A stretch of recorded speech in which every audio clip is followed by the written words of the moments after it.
Physics chemistry maths में से तीनों में से सबसे डिफिकल्ट सब्जेक्ट आपके लिए क्या था और सबसे इजी सब्जेक्ट आपके लिए क्या था? बहुत एक्साइटमेंट थी क्योंकि हर दिन नोटिफिकेशन आ रहे थे कि आज रिजल्ट आएगा, कल रिजल्ट आएगा। तो बहुत एक्साइटमेंट थी रिजल्ट की। जिस टाइम पर रिजल्ट आया उस टाइम पर मम्मी पापा मेरे साथ ही बैठे हुए थे और अचानक मैंने रिजल्ट खोला और रिजल्ट ओपन करके ही देखा कि बायो केमिस्ट्री में 100% आई। केवल इंटेलिजेंस से भी काम नहीं चलता। You should have hard work and you should have a plan.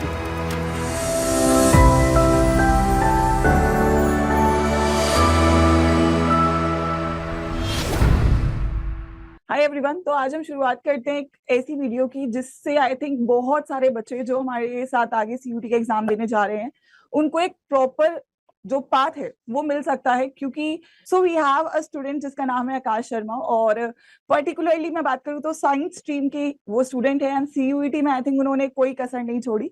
तीन subjects that was physics chemistry bio उनके सब्जेक्ट्स थे, और एक होता है ना कि परफेक्ट से भी परफेक्ट, यानी कि ऑलमोस्ट दो सब्जेक्ट में 100% रही और एक सब्जेक्ट में 99.9 रहा है। आई थिंक 0.1 होता है ना कि नजर ना लगे उसके लिए हम एक 0.1 हटा देते हैं, तो वैसा रहा उनका स्कोर। तो एक बार बात करते हैं आकाश से। तो आकाश, बताइए अपने बारे में, आपका कैसा रहा स्कोर और आप कहाँ से हैं और आपकी फैमिली में कौन कौन है? मैं आगरा से हूँ और फैमिली में मेरे मम्मी पापा और छोटा भाई छोटी बहन है।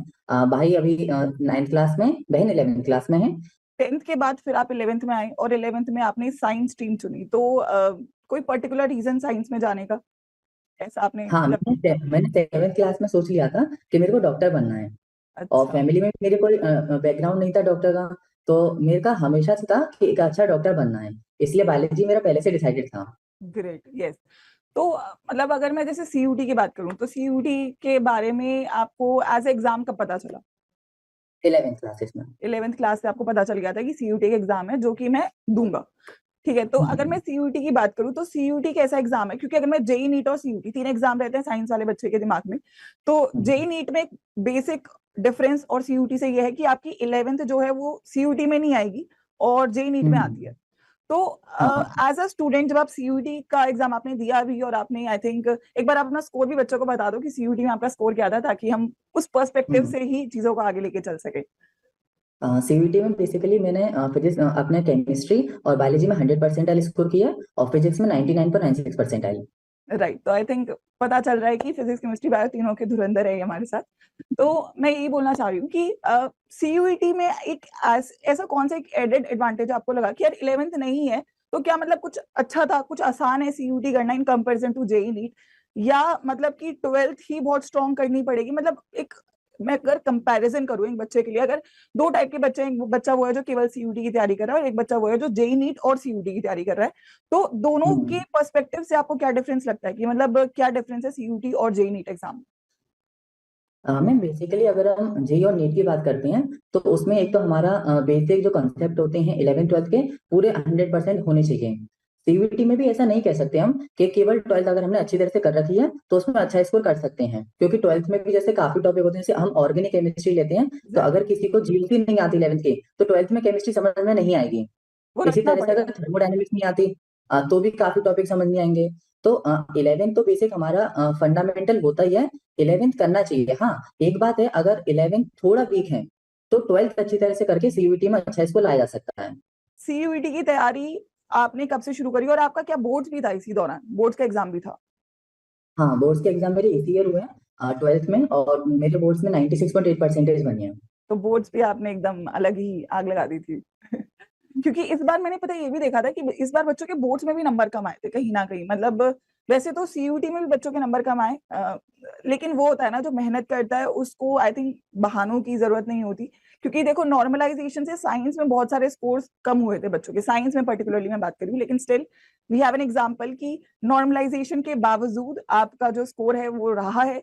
दैट शोज की जो हार्डवर्क है उसका कोई सब्स्टिट्यूट नहीं होता। कि अच्छा, आप बच्चों को बताओ कि आपने ऑन एवरेज कितनी किताबें पढ़ी थी? अगर मैं केवल 12th की बात करूँ, 12th के लिए आपने कितनी किताबें पढ़ी थी ऑन तो एवरेज, एक नंबर वाइज बेसिकली अगर आप बोलना चाहो तो? ऑन एवरेज अगर मैं मतलब ऐसे फिक्स नंबर तो नहीं है। हाँ, जैसे जो बेसिक होती हैं एनसीईआरटी तो मैं पढ़नी होती हैं। एनसीईआरटी के बाद में मैंने अदर बुक्स जैसे बायोलॉजी में फिंगर टिप्स हो गई, और भी काफी प्रैक्टिस बुक्स होती हैं, वो मैंने यूज की हैं। मतलब ऑन एन एवरेज अगर नंबर देखा जाए सभी बुक्स का लगा के, तो आराम से 20-30 किताब तो आराम से बन जाएंगे। फिजिक्स, केमिस्ट्री, मैथ्स में से तीनों में से सबसे डिफिकल्ट सब्जेक्ट आपके लिए क्या था और सबसे इजी सब्जेक्ट आपके लिए क्या था क्रैक करना, पर्टिकुलरली सीयूटी के लिए अगर मैं बोलूँ तो? मैं बेसिकली अगर मैं 11th की स्टार्टिंग में जाता हूँ, तो 11th में मेरे को फिजिक्स मुश्किल लगती थी। बायोकेमिस्ट्री बहुत इजी हो रहा था स्मूथली, ज्यादा दिक्कत नहीं आ रही थी। फिजिक्स में दिक्कत आती थी, जैसे मैंने शुरुआत में बोला कि 11th के पहले 2 महीने मेरे को यही समझ नहीं आया था कि जो 1D के ग्राफ वगैरह होते हैं वो कैसे समझते हैं। लेकिन जैसे जैसे मैंने समय अपना बढ़ाया, मैं फिजिक्स में अपना टाइम ज्यादा डिवोट करने लग गया, तो फिजिक्स मेरा काफी इजी सब्जेक्ट हो गया था।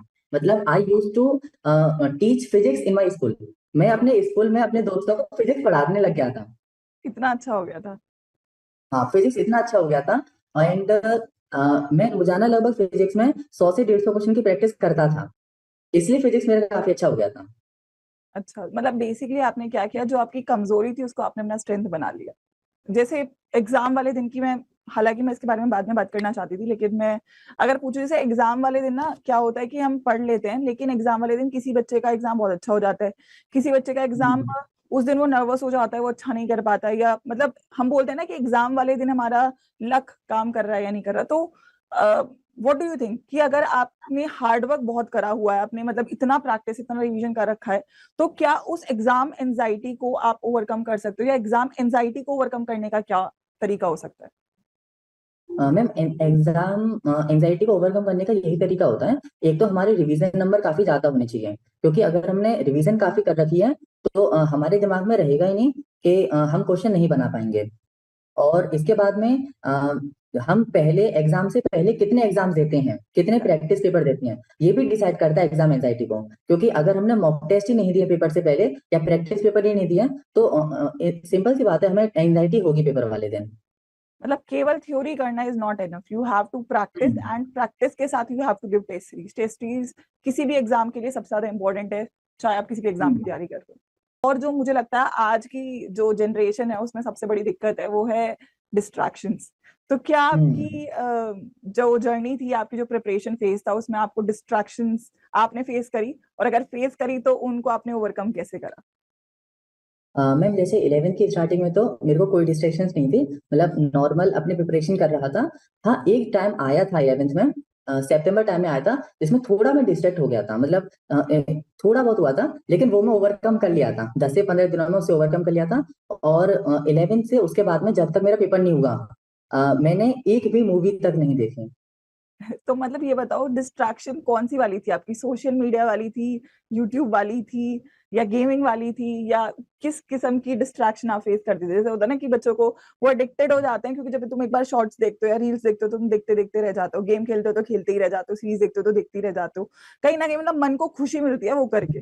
मन को खुशी कभी भी पढ़ाई करके तो नहीं मिलती, लेकिन अगर किसी बच्चे ने खुशी अपनी पढ़ाई में बना ली तो आई थिंक फिर उसको कोई और चीज रोक नहीं सकती। लेकिन आपको मतलब कौन सी प्रॉब्लम आपने फेस करी, अगर मैं बोलूं इन सभी दिक्कतों में से आपको कौन सी प्रॉब्लम फेस करने को मिली? मैम, डिस्ट्रैक्शंस मेरे को दो टाइप की हुई थी। एक तो मेरा थोड़ा फ्रेंड सर्कल थोड़ा था, जिससे फ्रेंड सर्कल में जैसे व्हाट्सएप पे ग्रुप बना लेते हैं, तो उस पर काफी टाइम ज्यादा अगर ग्रुप चैट होती हैं, एक तो उससे काफी टाइम मेरा खराब होता था। और दूसरी बात, यूट्यूब पर जैसे मैं यूट्यूब से लेक्चर्स ले रहा था, तो काफी बार क्या होता था, लेक्चर के टाइम पर या फिर लेक्चर के बाद में, हम रिवीजन करने के बाद में मैं या तो कोई सीरीज देखने लग गया, या फिर कोई मैंने मूवीज ओपन कर ली, तो इसमें टाइम जाता था। लेकिन ये धीरे धीरे मेरे को समझ आया कि अगर मैं ये गलती कंटिन्यू की, तो सिलेक्शन नहीं होने वाला मेरा फिर। एग्जैक्टली। इसलिए इन सब चीजों को मैंने खुद करके छोड़ना पड़ा। कभी ऐसा था कि फैमिली वाइज कोई इशू रहा हो, या मतलब एवरीथिंग वाज ओके घर पे, अच्छा माहौल था, कोई प्रॉब्लम ऐसा कोई नहीं थी पढ़ाई में, एवरीवन वाज सपोर्टिव? ऐसा रिलेटिव्स का भी एक प्रॉब्लम होता है कभी कभी, तो एनीथिंग लाइक दैट, या everything was okay from the start? Ma'am, सब कुछ ओके तो नहीं था, क्योंकि मैं फैमिली से बिलोंग करता हूँ। मेरे घर पे पशुपालन का काम होता है। ओके। तो इतना वो सपोर्ट नहीं होती है, क्योंकि घर से मैं पहला इतना मतलब पहला आगे तक जाने वाले सिलेक्शन बच्चे? पाया कॉलेज में।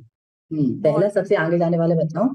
तो फैमिली से सपोर्ट नहीं थी, जो किया वो खुद अपनी मेहनत से किया। हाँ, पेरेंट्स को देख के मोटिवेशन काफी मिलता था कि इस फील्ड से आगे लेके जाना है फैमिली को। बोर्ड्स के बाद जैसे अगर आपका boards I think Feb March में थे, मार्च में खत्म हो गए थे, सो मार्च से मई जो आपका टाइम पीरियड था उसमें आपने किस तरीके से, क्योंकि आपका सिलेबस तो पहले ही खत्म हो गया था, तो मार्च से मई आपने कैसे अपने पूरे सिलेबस का रिवीजन प्लान, क्योंकि revision is very important, what was your revision strategy या रिवीजन प्लान, कि किस तरीके से आपको इस टाइम को डिवाइड करना है, और इस टाइम में क्योंकि सिलेबस भी ज्यादा है, सब्जेक्ट भी ज्यादा है, तो सबको कैसे मैनेज करना है, what was your plan on that? Ma'am revision में मैं बोर्ड्स के बाद ही नहीं बोलना चाहूंगा, बोर्ड से पहले मैं बोलना चाहूंगा कि रिवीजन में एक मेजर पॉइंट होता है जो बच्चों को पता नहीं होता और एक्सपीरियंस को उसमें मैं एड ऑन करना चाहूंगा। रिवीजन में बेसिकली जैसे हम स्टडी करते हैं, दो तरह की स्टडी होती है, active and passive. Active study जो टीचर से पढ़ रहे हैं वो हो गई। पैसिव स्टडी जो हम अलग से पढ़ रहे हैं, जैसे रिवीजन में मैं दो चीज अलग से करता था। एक तो नोट्स से रिवीजन कर रहे हैं, वो अलग है। उसके बाद में मैं स्टिकी नोट्स बनाता था। जैसे मैंने एक रफ शीट ले ली और कोई चैप्टर खत्म हो, जैसे ऑर्गेनिक का चैप्टर खत्म हुआ हेलो अल्केन, तो हेलो अल्केन के मैंने सभी रिएक्शंस नोट डाउन की और उसे वॉल पर स्टिक कर दिया। और दूसरा काम क्या करता था, मैं चैप्टर्स के वॉइस नोट्स बनाता था। अच्छा। जैसे इनऑर्गेनिक का कोई चैप्टर है तो उसके मैंने वॉइस नोट्स बना लिए, और रास्ते में जैसे स्कूल जाते टाइम पे या फिर कभी वॉक कर रहा हूँ तो ईयरफोन लगाकर उसे सुनता रहता था, जिससे मल्टीपल टाइम मेरी रिवीजन इंक्रीज हुई थी। और अगर मैं सीयूटी अड्डा 247 की बात करूं, तो कब आपको इसके बारे में पता चला, और कब आपने इसके थ्रू पढ़ना शुरू करा, या what was the one thing जिसकी वजह से आपको इसके बारे में पता चला एंड यू फील कनेक्टेड, या आपने इसके थ्रू सीयूटी की तैयारी करी, मतलब किस तरीके से the platform helped you for CUET, I would say? मैं बेसिकली मेरे को 11th में पता चल गया था सीयूटी अड्डा के बारे में, और 11th से मैंने लेक्चर लेना चालू किया था। हाँ, पर्टिकुलरली मैं टॉपिक वाइज लेता था लेक्चर 11th में। 12th में आके मैंने सीरीज वाइज लेक्चर लिए थे, जैसे मंजिल सीरीज हो गई, बाद में जो निचोड़ सीरीज चली थी, इनके लेक्चर्स मैंने लिए थे। और काफी इन्होंने एनहांस किया था बोर्ड्स में भी और सीयूटी में भी। ओके ओके, तो आई थिंक ठीक है, तो मतलब फिजिक्स केमिस्ट्री बायो जो सब्जेक्ट है, जो मिथ है ना, मुझे लगता है मिथ ही है फिलहाल। खैर नीट जेई वाले बच्चों के लिए मिथ नहीं है क्योंकि उनके पास ऑप्शन ही नहीं है, बट सीयूटी वाले बच्चों के लिए मिथ है कि साइंस में मार्क्स नहीं आ सकते हैं, ह्यूमैनिटीज कॉमर्स में स्टिल बच्चे अच्छा स्कोर कर लेते हैं, लेकिन I think you broken the myth कि साइंस में भी you can score marks, science में भी you can be 100% and science में भी you can have a perfect score, right? So I think इसके लिए तो बहुत ज्यादा कंग्रेचुलेशन है आपको।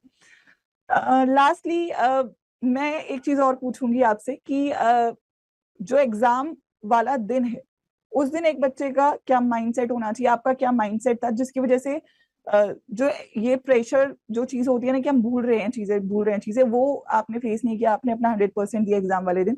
तो एग्जाम वाले दिन what was your plan, what was your strategy, या what was your mindset? Exam से पहले आपने क्या पढ़ाई करी, या उस दिन आपने कोई पढ़ाई नहीं करी, तो वो क्या प्लान था आपका?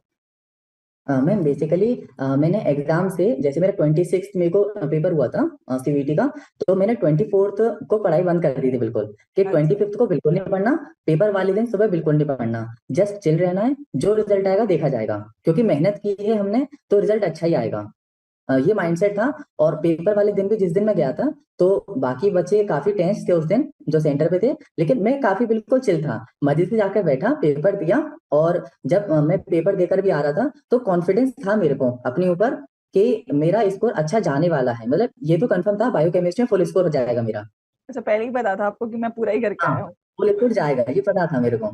आपने टाइम टेबल बनाया था या कैसे बनाया था, क्या फॉलो किया था? मैम परफेक्ट टाइम टेबल ये होता है, मतलब ये नहीं बनाना होता कि मैं 4 बजे जागा, 4 से 5 तक फिजिक्स पढ़ी, फिर केमिस्ट्री पढ़ी, फिर थोड़ा रेस्ट किया, फिर बायो पढ़ी, ये टाइम टेबल नहीं होता, ये किसी से फॉलो नहीं होता। टाइम टेबल बनाना चाहिए, टारगेट वाइज बनाना चाहिए, मतलब सुबह जाकर या फिर रात को सोने से पहले हमें लिख लेना चाहिए कि अगले दिन मेरे को ये टॉपिक कवर करने हैं, किसी भी हालत में पढ़ने हैं, अब उसमें जब भी टाइम मिले उसे कवर करना है बस, राइट, तो यही ये बहुत, टारगेट होना चाहिए। यस आई थिंक ये बहुत ज्यादा इंपॉर्टेंट और क्रूशियल बात है जो एक नॉर्मल बच्चे और टॉपर बच्चे को डिफरेंट बनाता है, कि time table should not be time based, it should always be topic based. आपको टॉपिक वाइज अपने महीने को, इवेंचुअली पहले आपका एग्जाम कैलेंडर आपके सामने होना चाहिए कि मेरा बोर्ड्स है, फिर मेरा नीट है, फिर मेरा सीयूईटी है, फिर मेरा जेई है, जो भी आपके एग्जाम्स है, and then you should decide कि मेरे पास भी 5 महीने हैं, 5 महीने में मुझे 3 महीने में सिलेबस कंप्लीट करना है, देन 1 महीने में रिवीजन करना है, फिर 1 महीने में एक और रिवीजन मारना है। तो अगर आपका ये वाला प्लान क्लियर होगा, देन आपका उसको आप ब्रेक डाउन कर सकते हो वीकली और वीकली से daily. I think that is what you followed and it worked for you. I think ये यस। एक ऐसी स्ट्रैटेजी है जो आने वाले बच्चे अगर फॉलो करेंगे तो उनके लिए काफी यूजफुल रहेगा। लास्ट क्वेश्चन आपसे अगर मैं बोलूँ तो रिजल्ट जब आपने देखा, सो व्हाट वाज योर फीलिंग, और हाउ वाज इट, कि क्या था आपके मन में पहला इमोशन, और कैसा लगा रिजल्ट देखा? आई थिंक ऑब्वियसली अच्छा लगा, बट स्टिल कैसा रहा? रिजल्ट को तो मतलब जैसे जब रिजल्ट आया था तो उसे एक हफ्ते पहले से बहुत एक्साइटमेंट थी, क्योंकि हर दिन नोटिफिकेशन आ रहे थे कि आज रिजल्ट आएगा, कल रिजल्ट आएगा, तो बहुत एक्साइटमेंट थी रिजल्ट की। जिस टाइम पर रिजल्ट आया उस टाइम पर मम्मी पापा मेरे साथ ही बैठे हुए थे, और अचानक मैंने रिजल्ट खोला और रिजल्ट ओपन करते ही देखा कि बायोकेमिस्ट्री में 100% फिजिक्स में 99.96। मतलब जो उस मोमेंट की खुशी होती है, जिसके लिए हमने 2 साल 1 साल मेहनत की है, वो काफी सेटिस्फाइंग होती है कि मेहनत रंग लाई। राइट, आई थिंक 100 देख के तो वो फीलिंग इनकम्पेरेबल है किसी चीज से, कि यार मैंने जो जो मेहनत करी वो सब वापस आ जाता है फ्लैशबैक में, कि यार क्या क्या किया था, इतना चीजें छोड़ी भी हैं, और बाकी बच्चे क्या कर रहे थे, मैं पढ़ रहा था, बाकी लोग मूवीज देख रहे थे, मैं पढ़ रहा था, बाकी लोग वेडिंग्स में जा रहे थे, आई थिंक फेस्टिवल मना रहे थे। तो did you take any leave अपनी प्रिपरेशन में, कुछ ऐसा बीच में आपने कोई पर्टिकुलर सेक्रीफाइस किया हो कि यार एग्जाम के लिए मैं ये नहीं करूंगा, ये नहीं छूंगा, ऐसा कुछ था? मैंने एक एक सेक्रीफाइस किया एग्जाम के लिए। मतलब मैं लास्ट 2 इयर्स में कोई अपने वेडिंग सेरेमनी में नहीं गया, कोई भी रिश्तेदार वगैरह के घर पे नहीं गया। मैंने जहां तक अपने 2 साल से अपना जन्मदिन तक नहीं बनाया। 3-4 क्वालिटीज जो मैं आपके बारे में अभी समराइज कर सकती हूँ आपसे बात करके। सबसे पहला, you are very dedicated, you are very mature, you are very hard working, and you are very determined. तो ये 3-4 qualities, and obviously you are intelligent, क्योंकि वो बोलने की तो मुझे जरूरत ही नहीं है क्योंकि वो तो आपने प्रूव कर ही दिया अपने मार्क्स से। बट आई थिंक केवल इंटेलिजेंस से भी काम नहीं चलता, you should have hard work and you should have a plan. तो लास्टली एनी वर्ड्स जो आप सीयूईटी 2024 के बच्चों को बोलना चाहो, स्पेशली साइंस के बच्चों को बोलना चाहो, कि वो क्या फॉलो करें, और क्या उनकी स्ट्रैटेजी रहे आपके लिए जो वर्क ऑन किया, ऐसा कुछ जो भी आप मैसेज उनको देना चाहो? मैं बेसिकली यही कहना चाहूंगा। मैं एक तो जो टीचर पढ़ा रहा है उससे अच्छी तरह से पढ़ें। उसके बाद में अपने जो शॉर्ट नोट्स बनाते हैं वो अच्छी तरह से बनाएं, क्वेश्चंस की प्रैक्टिस करें, और स्टडी को कंटिन्यूस वे में करें। जैसे मैंने शुरुआत में बोला, एक दिन 10 घंटे पढ़कर बाकी दिन ना पढ़ना, इससे बेहतर है हर दिन 3-3 घंटे पढ़ना। एग्जैक्टली। कंसिस्टेंसी मेंटेन होनी चाहिए। ग्रेट। तो एक आखिरी क्वेश्चन मैं कनेक्ट करूंगी उन सभी बच्चों के लिए, क्योंकि इवेंचुअली साइंस के बच्चे 3 एग्जाम्स की तैयारी करते हैं। तो जो भी बच्चा पर्टिकुलरली जेई नीट की तैयारी कर रहा है, और अगर वो सीयूईटी की भी तैयारी कर रहा है, जैसे आपने नीट और सीयूईटी दोनों दिया, तो क्या कोई एडेड एडवांटेज रही आपको दोनों एग्जाम साथ में देने की, चाहे वो मेंटली प्रेशर की हो, चाहे वो एकेडमिकली आपके एक्सेलमेंट की हो? तो what was any added advantage, और इज इट ओके कि हम एक ही एग्जाम की तैयारी करें, हम नीट कर रहे हैं तो नीट ही दें और कोई साइड में एग्जाम ना दे, हम जेई कर रहे हैं तो एक जेई दें और कोई एग्जाम ना दे? So what was your thought process on giving CUET examination? Ma'am basically वैसे तो एक बच्चा में माइंड प्रोसेस होती है कि थॉट होता है कि जेई और नीट और सीयूटी बिल्कुल अलग अलग एग्जामिनेशन हैं। ऐसा पहली बात तो नहीं है। चाहे हम नीट की बात करें, चाहे जेई, चाहे सीयूटी हो, तीनों में सीबीएसई का एनसीईआरटी का ही सिलेबस आता है। बस जेई में मैथमेटिक्स अलग हो जाता है, बायो वालों के लिए जो अलग होता है। इसके बाद में अगर कोई बच्चा एक ही एग्जाम की तैयारी करता है तो इट इज ओके। लेकिन दूसरे एग्जाम देने से एक बेनिफिट मिलता है कि एक तो हमारे पास ये रहता है कि हमने इतना इतना अचीव कर रखा है। जैसे मैंने जेई दिया था, जेई में मेरी 99.11% थी, और नीट में मेरा 665 स्कोर था। तो मेरे को कॉन्फिडेंस था, सीयूईटी वाले पेपर वाले दिन मेरे को पूरा कॉन्फिडेंस था कि पेपर कैसा भी आ जाए, क्वेश्चन कैसा भी आ जाए, मेरे से बन ही जाएगा क्वेश्चन। बहुत शानदार, बहुत शानदार। So that was a journey of a CUET student, CUET achiever अगर मैं बोलूं तो। He is a topper for science stream, and that is what I think maximum बच्चों को जरूरत थी ये सुनने की, ये जानने के लिए, कि एक टॉपर बचपन से नहीं होता है, एक टॉपर बनता है अपनी जर्नी से, एक टॉपर बनता है अपने उस हार्डवर्क से जो through out the given time of preparation करता है। तो कोई भी बच्चा टॉपर बन सकता है, बस जरूरत है उसको वो मोटिवेशन पाने की, वो हार्डवर्क करने की, और वो जिद अपने अंदर पैदा करने की, यार मेरे को बेस्ट से नीचे कुछ पाना ही नहीं है। राइट। तो ये आपको एक सीधा सीधा एक जीता जागता एग्जाम्पल मेरे सामने आकाश है, जिन्होंने सीयूईटी अच्छा किया, जिन्होंने बोर्ड्स अच्छा किया, जिन्होंने नीट अच्छा किया, और success story I think future में भी आपकी रहेगी, नीट के बाद भी आप लाइफ में मुझे लगता है बहुत अच्छा कर रहे होगे। एंड मेरी गुड विशेस आपके साथ हमेशा रहेंगी, और मैं बाकी सब बच्चों को जरूर चाहूंगी कि आप अगर इस पूरे इंटरव्यू से कोई एक चीज भी सीख पाए तो आई थिंक ये वर्थ इट था। और क्या आपको लगा कि आपने सीखा आकाश से, मुझे कमेंट सेक्शन में जरूर डाल के जाइएगा आप लोग। और आकाश के लिए मैं बस यही बोलूंगी, ही is a very deserving student. जो उन्होंने हासिल किया वो टोटली उसको डिजर्व करते थे। It's not luck, it's totally hard work and it's totally your intelligence जिसकी वजह से आपको रिजल्ट मिला। So good luck.